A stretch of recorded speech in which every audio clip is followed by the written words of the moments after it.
Rather than sit idle and drown in worry, it was better to do her duty. Marin was the adjutant's assistant. Her job was to read aloud to the Duke, to read well.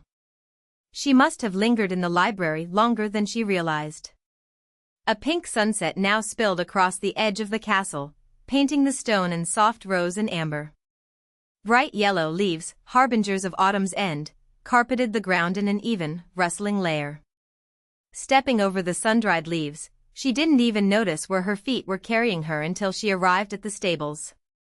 Regret gnawed at her. If only I could ride better, I could have followed him. Oh. Butler Seabass? Miss Marin. The groom was nowhere to be seen. Instead, Seabass stood in the stables, methodically brushing a horse. What are you doing here? An old habit. His voice was calm, almost wistful. When I'm feeling anxious, I often find myself here. I see. Beautiful horse, isn't she? Seabass gestured toward the mare he was brushing. Her head was black, her body white, a striking contrast. Yes, she's lovely. The different colors make her immediately eye-catching. The mare was smaller than the others and looked older, but her coat gleamed with care, and her eyes were bright and alert. The young lady. Seabass paused, correcting himself. Or rather, the Countess, she loved this horse very much. Ah. The Countess was an excellent rider. More than once, she begged me to teach her a little fencing as well. A smile softened the deep lines around Seabass's mouth. He was clearly lost in memory. That must have been quite something. The daughter of the famous Western ducal house, interested in both horses and swords? Surprising indeed. Yes. Quite the tomboy, she was. Marin decided to leave him with his memories. She began to step away. I'll be going, then. Haha, I seem to have gotten carried away. Seabass turned to her, his expression gentle. What brings you to the stables? I just wanted to see the horses. I was thinking. I'd like to learn to ride better. You rode well last time, he said encouragingly. It was just for fun. She hesitated. If I'd been better at it, I could have followed His Grace this time. So that's what you were thinking? His eyes widened slightly, surprised. Yes, Marin admitted, her voice barely audible with embarrassment. News arrived today, His Grace has already reached the Count's estate. Already? That quickly? Relief washed through her. Then it's good I didn't go. I would only have slowed the journey. The decision she had agonized over, and ultimately abandoned, had been the right one after all. Seabass studied her for a moment. His gaze dropped briefly to her wrist. Miss Marin, do you by any chance know how to use a sword? No. The question caught her completely off guard. In the Empire, noble women were rarely taught to read, write, or ride. Such things were considered unladylike. The mere fact that Marin knew her letters and could handle a horse already made her an oddity among young ladies. But a sword? Would you like to learn? For self-defense. Could I? Isn't it rather late to start? It's never too late to learn. Seabass's voice grew quieter, heavy with something unspoken. I'll help you improve your riding as well. I regret that I taught the Countess too little when she asked. I don't want to carry that regret any longer. He stared past the stable, at something only he could see.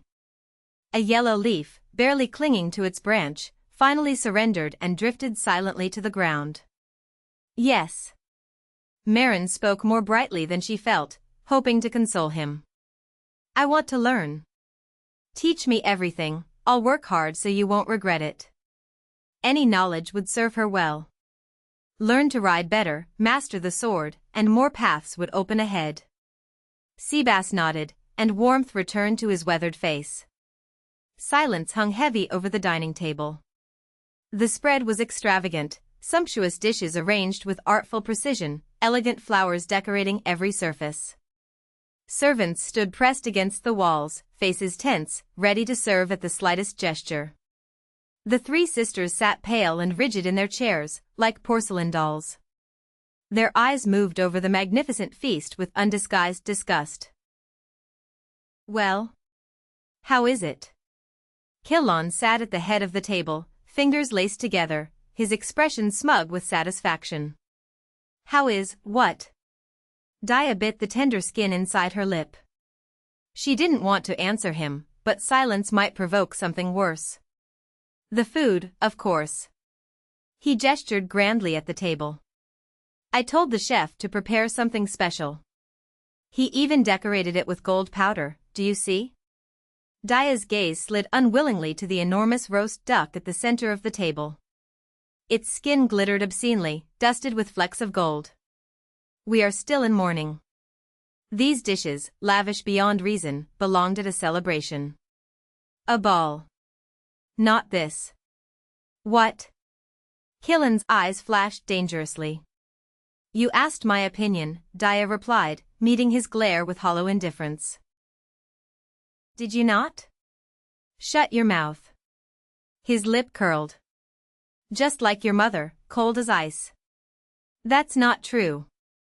Rubiena, little Rubiena, who usually cowered and hid at Killen's every word, clenched her small fists and raised her voice.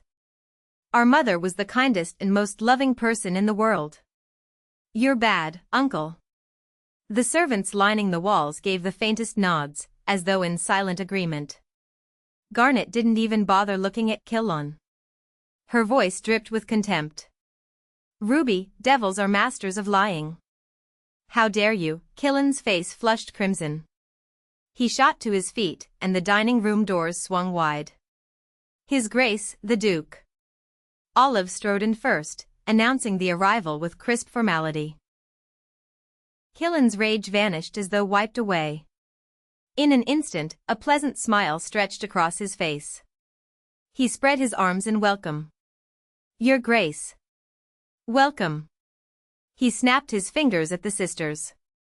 "Girls, stand." The three sisters rose from their chairs. Their gazes fixed on a single point. A man approached. Slowly. Deliberately. Black hair. Skin so pale it seemed to glow. He stood apart from everything around him, as though light itself followed in his wake. For the first time in her life, Dia beheld a man more beautiful than her father. More beautiful than Killon. The Duke's features overlaid themselves upon the beloved image of her mother. The resemblance was unmistakable. Dia clenched her fists until her nails bit into her palms, fighting back the sudden wave of grief that threatened to overwhelm her. "Wow." Rubiena breathed from behind Garnet, her voice hushed with awe. "He's enormous." The closer the Duke drew, tall, clad in a black ceremonial uniform, the more suffocating his presence became. This was not mere authority. This was power. His footsteps were silent. But the heavy, deliberate strikes of his cane echoed through the hall like a heartbeat. Each blow drew the eye to that polished ebony shaft. And then, sudden understanding bloomed in Dia's mind. Her lips parted. She looked up and realized, only now, that the Duke walked with his eyes closed. His confident stride, his overwhelming aura, she had momentarily forgotten his blindness entirely. And yet he walked directly toward the seat of honor where Killon stood, as though he could see the path perfectly. Killon stared, frozen in confusion. The Duke stopped directly before him. For a long, tense moment, neither moved. Killon's handsome face twisted, just for an instant, before he smoothed his expression and stepped aside with exaggerated grace. "Please, sit here, Your Grace."